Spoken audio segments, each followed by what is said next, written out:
Have you ever wondered why a Rolex watch costs so much more than, say, a Casio one, when they both just tell the time? Or how Starbucks get to charge as much as they do for a quad long shot grande salted caramel mocha latte compared to your local caf? And why are Chanel sunglasses just so much more desirable over the supermarket versions? The answer is, of course, brand.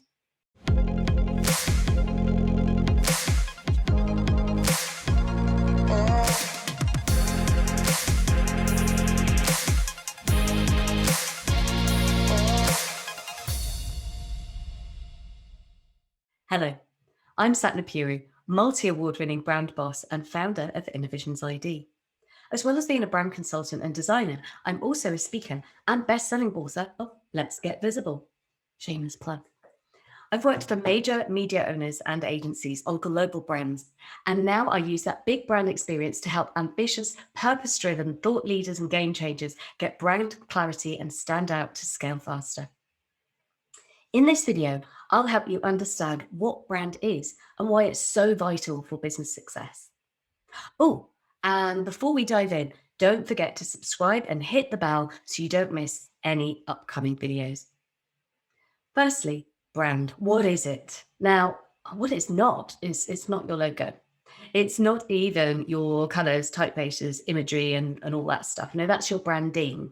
Brand is the customer experience and perception of you, your company, your team members, and every single touch point. It's your reputation. It's social media, everything that people see and experience on social media, on your website, your downloads, the purchase experience, the actual customer experience, the service they get, how they're left feeling about your company. So, great brands can truly power business growth. According to Forbes, a strong, consistent brand attributes to 23% more growth, all other things being equal. In the olden days, brands used to be created from the top down. So it was very broadcast with TV, radio, and posters. They basically told us what we should think about a brand. But now, with social media, brands are created from the ground up. That's your customers and potential customers talking about your brand, sharing their experiences, leaving reviews, likes, comments, shares. This is how brands are grown. A bad brand experience can start to destroy your brand and quickly unravel it, or several bad brand experiences faster than it actually took you to build it. So your brand's not entirely in your control, which is a bit scary. But it's not just what the brand does. It's how it is how it looks, it's what it stands for, it's how it speaks, it's how it feels, and it's how it acts. And it's how it treats its people and the planet. So when you're building a brand, for goodness sake, don't just start with your logo. So when I talk about brand, I describe it as being like an iceberg. So let me just share my screen and then I'll show you what that means in terms of brand. Very visual person. So your brand is not your logo, as I've said, but the logo is what I would depict at the tip of that iceberg. It's really right at the top. It's the most visible part of your brand, and which is why I think people give it so much importance. It is at the top, it's the pinnacle, it's the most visible part. You can see it for miles, but it is not your entire brand. What else is above the water that's visible is your branding. So that is your type, it's your color, it's your imagery. That could be photography, illustrations, pattern. It's also your packaging, it's your office space, it's how you show up and what you wear. It's everything that is visible about your brand. And it's also your messaging as well. But what lies beneath the water is the really interesting stuff. And this is what really it's the brand strategy. This is brand strategy. And as I've broken it down in my vision process, we look at the first two steps as being visualize and inner brand before we start to get visual. So the visualize part is broken down into brand aspirations. So your brand aspirations are Think about big brands that you look at and you go, one day I would like to be thought of in that way. It's what's that brand reputation? What's that brand famous for? Why do people feel so passionate and loyal and connected to that brand? What do they stand for? So those aspirations are really, really important. And that's the real big picture stuff. Then we look at the company vision, which is where your company is now and where it would like to be in the next 3 to 5 years. I always encourage my clients to think 3 to 5 years because we can't think much further beyond there, but also because any brand that we create for them now needs to work for them over the next 3 to 5 years and set that intention. So that's the company vision.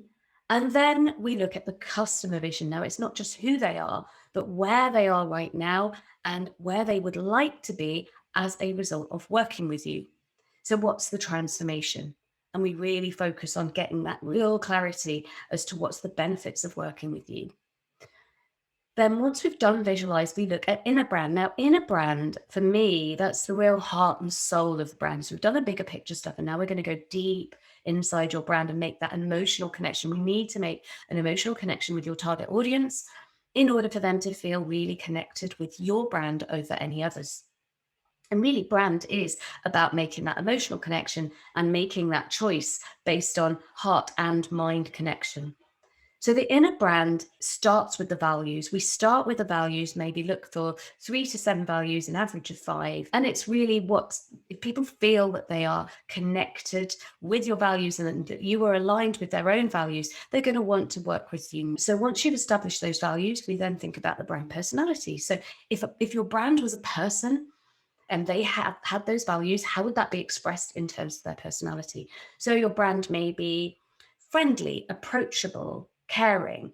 It may be calm, cool, professional, analytical. It may be fun, energetic, friendly, passionate. There's all kinds of brand personalities.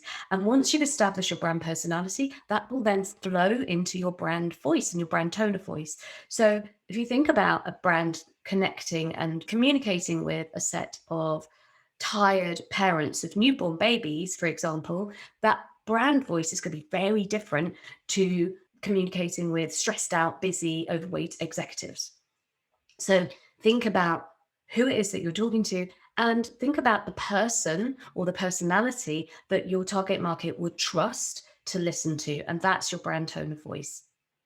So as you can see, all of that is below the water. It's not visible, it's not visual, but it does make that emotional connection. And it's really, really important to do that. And then you make that brand promise, that brand feel more visible by the branding and the logo at the top. And as you can see, the market then may change and it's the choppy waters, customers may come and go, competitors may come and go, politicians may come and go, but your brand is going to stay steady throughout all of that if you do that deep work first. More detail in future posts. But for now, I'm going to leave you with the thought that brand is not what it looks like, but the experience, the promise, and it's all about the feels. I hope you've enjoyed this video and got more insights of what brand is. If so, please subscribe and hit the notification bell so you'll get the next thrilling installment from me. And if you want to check out my book, I'll pop the link in the description. Bye-bye for now.